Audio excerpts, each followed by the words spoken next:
Welcome back. Let's dive into the good stuff, the sports. And speaking of diving, the U.S. diving team is looking for another successful Olympic Games. With Rio now just 40 days away, the anticipation is rising. Who else better to talk to than four-time gold medalist Greg Louganis? We caught up with Louganis after he gave a speech to young divers at Midland's COM. Here are some of his predictions for the Summer Games in Rio. Globally, everybody's chasing China right now. So, China's been at the top. They're the ones to beat. But you know what? The Olympics are the Olympics. Anything can happen. Midland Rockhounds starting pitcher Joel Seddon was named the Texas League Pitcher of the Week. In Friday's game against the San Antonio Mission, Seddon pitched 8 innings of one-hit shutout baseball, striking out 3. The Mission's only hit came in the top of the second inning. The 24-year-old right-hander improved to 2-6 on the season. Seddon was the Oakland Athletics' 11th round pick in 2014. More Rockhounds. Pitcher Ryan Megden started the season with the Midland Rockhounds. Last night, he earned his first major league win with the Oakland Athletics over the NL West leading San Francisco Giants. Megden pitched 7 2/3 innings of 4-hit, 2-run baseball to earn the win and get a quality start. He also struck out 5 batters. Megden has an impressive 2.81 ERA in 4 games this season. For more sports stories, go to newswest9.com. It's time for another edition of Top Plays, but I've done a lot of these this year, so it's time for some new blood. How about News West 9's Nathan Hymel? Take it away, Nate. Thanks, Jeff. I think we're going to start spoiling a lot of our viewers with all these top plays, but anyways, let's get to it. At number 3, it's Soccer FC's own Fernando Machado, who slots home the penalty kick into the corner for the goal. The goalkeeper guessed the right way, but it did not matter. Looked like me playing FIFA on that one. At number 2, Rockhounds taking on the Hooks tonight. Check out the nice defense from Matt Chapman, who barehands the ball on the run and fires to first in time to throw out Nick Tanilu. Nice play from Chapman, showing off his arm there.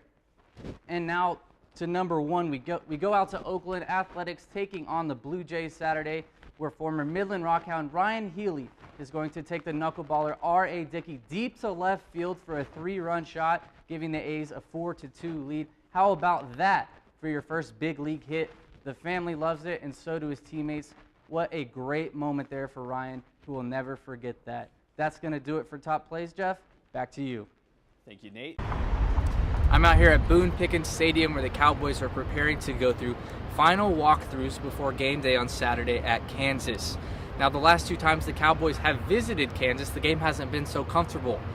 The game has been decided by 1 score or less, in 2014 by 7 points and in 2012 by 6 points. Coach Gundy says that the Pokes will be ready Saturday. Later in the drive, it's Gundy again to Lemming for the touchdown and the lead. But the game would change on the next play of the game. It was Tiasis Vick slashing his way through Stillwater defenders on his way to the end zone for 6 just before halftime to give Midwest City a 14-10 lead at halftime. Stillwater would answer on this TD from senior Jace Brownlee to regain the lead. However, Midwest City would prevail with a strong fourth quarter. It's Jacob Reed again putting the game away for the Bombers. The Pioneers came into tonight's game with 1 goal in mind: to make the playoffs.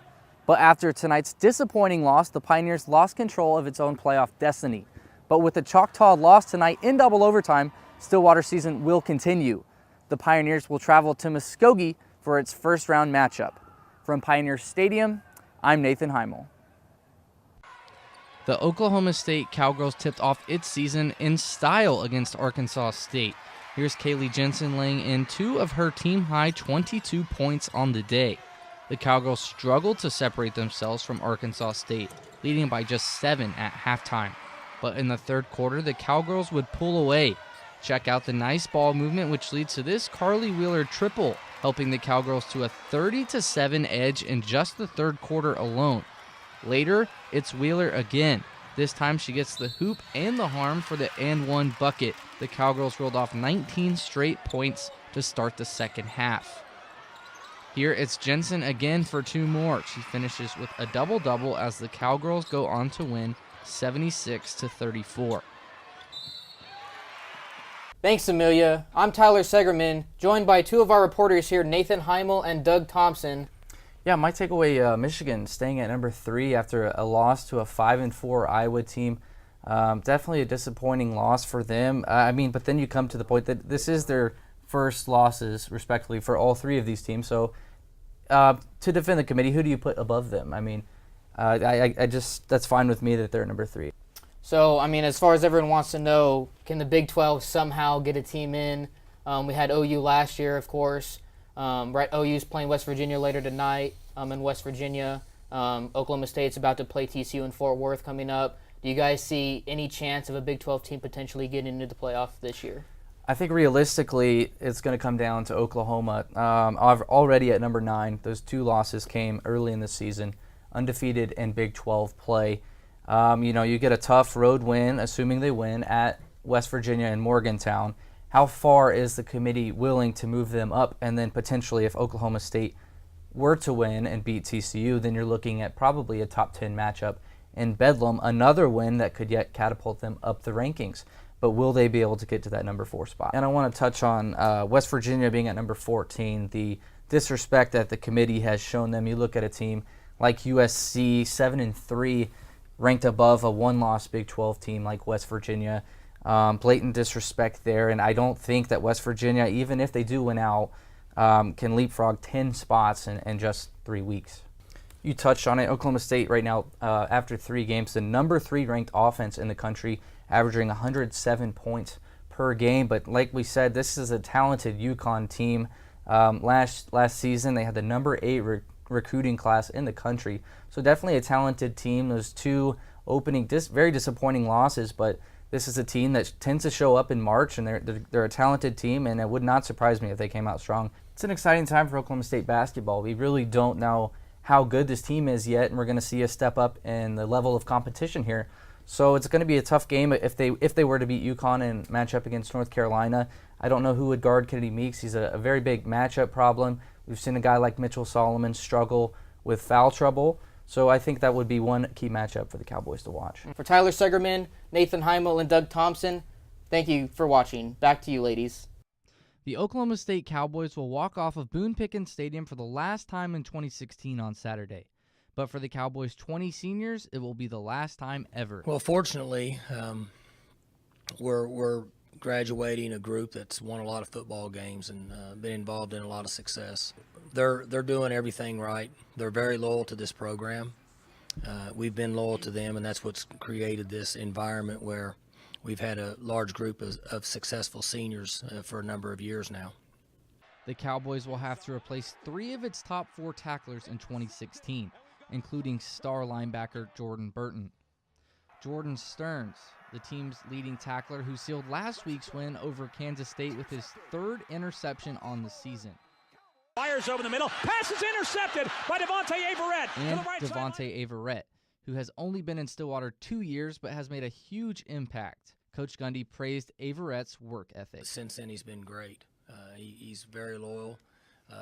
He's an extremely hard worker, and he's been a tough, competitive athlete for our team. Switching over to the offensive side of the ball, where the Cowboys will also lose several key pieces, especially at running back. The Cowboys will lose Rennie Childs, Chris Carson, and Barry J. Sanders. Last home game of my senior year. I'm going to have fun with it. I can't wait to see my family come out and support. And, I'm going to enjoy it. Other seniors on offense include Cowboy back Blake Jarwin, wide receiver Austin Hayes, and starting offensive linemen Victor Saleko and Michael Wilson. The Pokes will also lose its all-time leading scorer and kicker Ben Grogan. While OSU is losing lots of experience, it will also be getting some back.